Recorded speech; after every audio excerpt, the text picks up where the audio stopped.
Welcome to the Cup of Joe Wrestling Show. Cup of Joe Wrestling Show? With Joey Harris. A podcast for the wrestling fan on the go. So take your favorite beverage of choice and join Joey as he takes a look at some of the biggest shows on the WWE Network.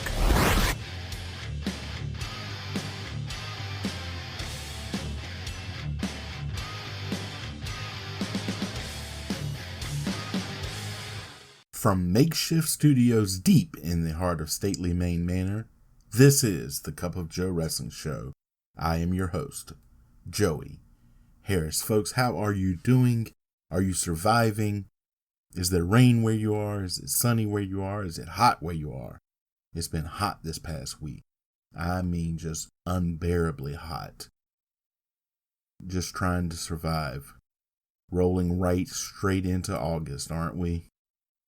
In the middle of August, in the dog days of summer. I am ready for cooler weather. Not quite ready for snow yet. Had snow less than 3 months ago here. Not ready for snow yet, but ready for cooler weather. Just don't want to sweat all the time. Today we look at the June 1989 Clash of the Champions from the NWA and WCW. Clash of the Champions VII Guts and Glory took place on June the 14th, 1989 from the Rips Epps Fitness Center in Fort Bragg, North Carolina. The show did a 3.8 rating on TBS. This show was used to build towards the Great American Bash 1989 pay-per-view coming up on July the 23rd. Lieutenant General Carl Steiner welcomes us to the Clash. It is the Army's birthday, and he thanks WCW for bringing the Clash to Fort Bragg. Rundown of the card and the opening credits. Jim Ross and Bob Caudle welcome us to Fort Bragg. Flags are presented as the national anthem is sang. This crowd is hot, literally and figuratively. Some wrestlers are shown with the Army guys on the obstacle course. We go to our first match, the semifinal of the NWA World Tag Team Championship Tournament. The Dynamic Dudes, Shane Douglas and Johnny Ace, versus the Fabulous Freebirds, Michael Hayes and Jimmy Garvin with Terry Gordy. Jimmy Garvin replaced Terry Gordy, who participated in the first round match. This is Garvin's debut as an official Freebird, although he had been loosely associated with the team since 1983.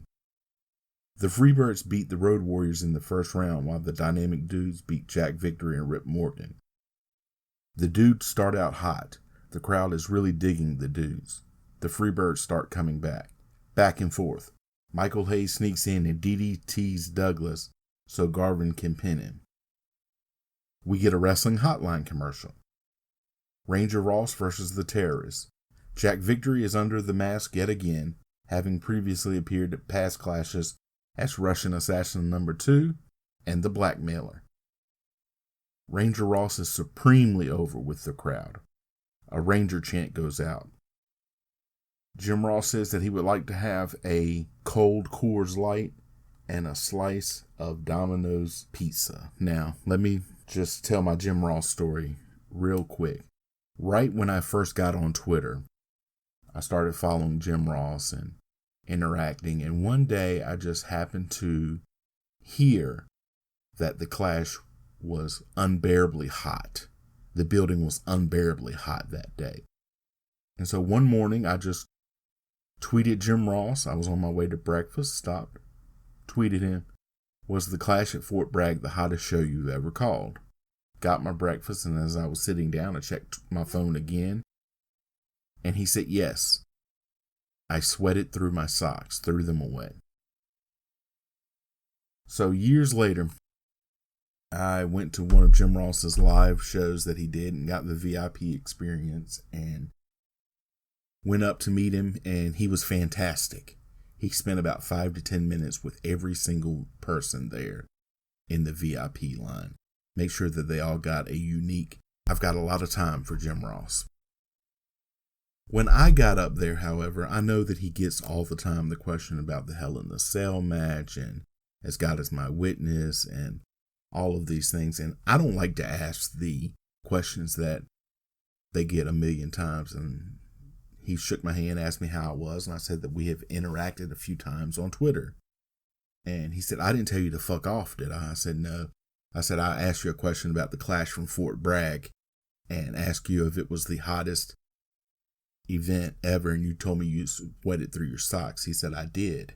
And Jeremy Borash was also there and was working, and he was there, and we took pictures together. And he said, you know, that clash was the craziest thing. He says, I'm working in that I'd like to have a slice of Domino's pizza and a cold Coors Light. And TBS executives got mad at me for mentioning that I would like to drink a beer on television. Even though Coors Light is an advertiser, they are a sponsor of the show. Coors Light is on all the four corners of the ring. They're a sponsor. Domino's Pizza is a sponsor. Jim Ross is doing his job. He's working in the sponsors. And he said, I got in trouble for that. TBS executives were mad with me. And Jeremy Borash had never heard the story. I'd heard a version of it that Jim Ross had told before. And he said, so what did you do? And he said, finally, Ted, meaning Ted Turner, just put an end to it. He said, that's stupid. They were the advertiser. He was doing his job, and that was the end of it. So that was the craziest thing. So anytime I see this show or talk about the show, I think about that story and about how everyone who was involved says, yes, absolutely. The hottest night, literally, ever in wrestling. Ranger Ross wins with the combat kick in what is a total squash. A video of the Road Warriors is shown next. Jim Ross is in the ring for the Dragon Shy demonstration for the Great Muta, who was with Gary Hart. Trent Knight and Mike Justice are the wrestlers in there for the demonstration. Gary Hart says they aren't worthy. Muta wants real competition like Ricky Steamboat, Sting, Ric Flair. Eddie Gilbert comes in to burn Muta, but Muta throws Trent Knight in the way and he gets the fireball. Then we have one of the most infamous debuts in wrestling. George South and Cougar J versus the Ding Dongs. The Ding Dongs are Jim Evans and Richard Sartain. This was Jim Hurd's idea of a group that kids could cheer because we've got to be like the WWF at the time.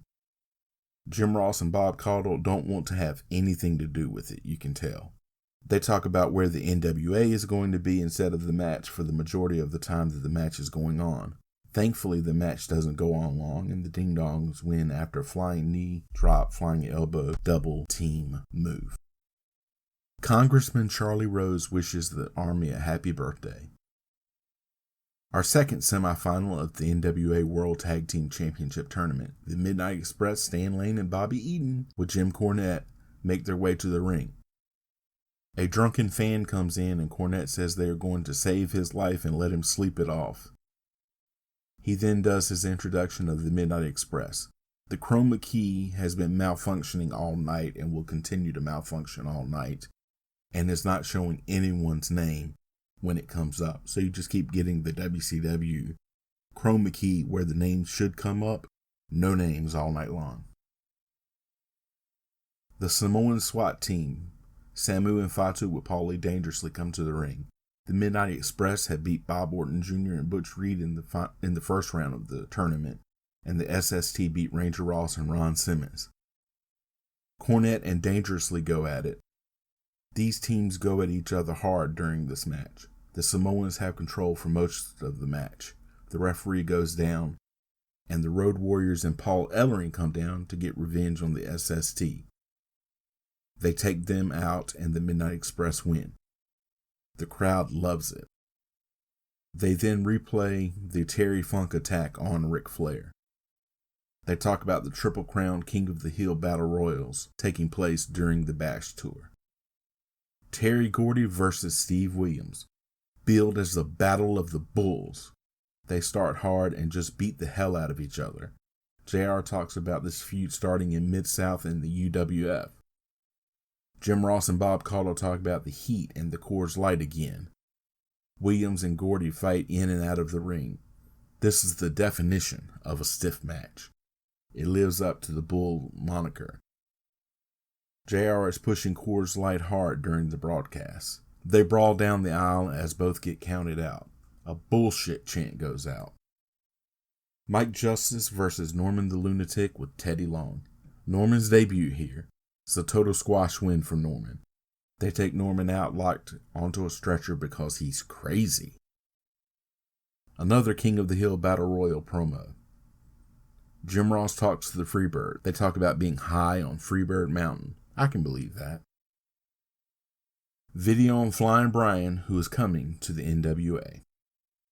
Australian tag team match. Kevin Sullivan and Mike Rotunda versus the Steiner brothers, Rick and Scott, with Missy Hyatt.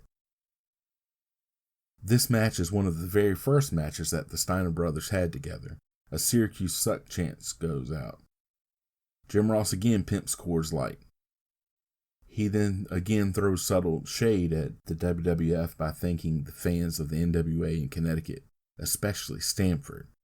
The Steiners are over with the crowd. Sullivan and Rotunda throw Scott onto the announce table at one point. The crowd is digging this match hard. Sullivan grabs Bob Caudle's chair and distracts referee Nick Patrick, while Rotunda suplexes Scott onto the chair for the pin. Jim Ross talks to Jim Cornette. He hits on the Freebirds, the SST, and Paulie dangerously, seemingly without ever taking a breath. North Carolina Governor Jim Martin wishes the Army, Fort Bragg, a happy birthday and a happy Flag Day. NWA World Television Championship match. Sting versus Bill Irwin. The crowd loves Sting. Irwin has a whip to start. He has the advantage to start. Sting takes over. A Sting chant goes out. Sting hits the splash and gets a roll-up pin to win the match. A video on Scott Gator Hall. Jim Ross interviews Ric Flair at Flair's home. Flair has a neck brace and a Lakers jacket on. He talks as if he is leaning towards retirement. A very low-key yet believable angle. They bring up the plane crash, so if you're drinking at home, you can take a shot. He announces that he will make a decision on July the 1st. He says that he will get back at Terry Funk. Yet another King of the Hill promo. The finals for the NWA World Tag Team Championship. The Fabulous Freebirds, Michael Hayes and Jimmy Garvin with Terry Gordy versus the Midnight Express, Stan Lane and Bobby Eaton with Jim Cornette. Paulie dangerously hits Jim Cornette with a loaded tennis racket before the match starts. The Dynamic Dudes take Cornette to the back. The Freebirds have the early advantage. The crowd hates the Freebirds. The Midnight Express start a comeback. Lane DDTs Hayes. The Midnight Express hit a flapjack on Garvin. Gordy powerbombs Eaton and the Freebirds get the win and the titles. A top 10 rankings match. Terry Funk versus Ricky Steamboat. Piece of work Bonnie Steamboat shown clapping in the arena. Even with no Ric Flair, they open the dueling chop houses. These two work well together. They battle in and out of the ring. Funk hits a neck breaker. Steamboat spends a long time on the top rope because Funk is out of position. Steamboat finally hits Funk with a chop. They go to the outside. Funk hits a pile driver on Steamboat. Referee Nick Patrick gets knocked out. Funk hits a running pile driver on Steamboat on the outside. Funk gets several 2 counts. Funk hits Steamboat with a microphone to get disqualified. Lex Luger comes in with a chair to chase Funk off. Luger talks about what he's been going through. He then attacks Steamboat. He clotheslines him, hits him with the chair, then puts the torture rack on him. Jim Ross and Bob Caudle recap that and everything else that's gone on that night before signing off from Fort Bragg.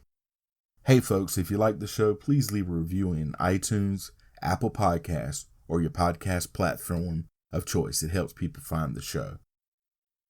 There are a number of ways that you can contact me. You can follow the show's Twitter at Cup of Joe Pod. You can email the show at cupofjoewrestlingshow@gmail.com. You can follow me on Facebook, Twitter, and Instagram. I am at The Joey Harris. Thank you for joining me this week. This is Joey Harris saying so long from stately Maine, manner. The Cup of Joe Wrestling Show is a production of Baby Kangaroo Media.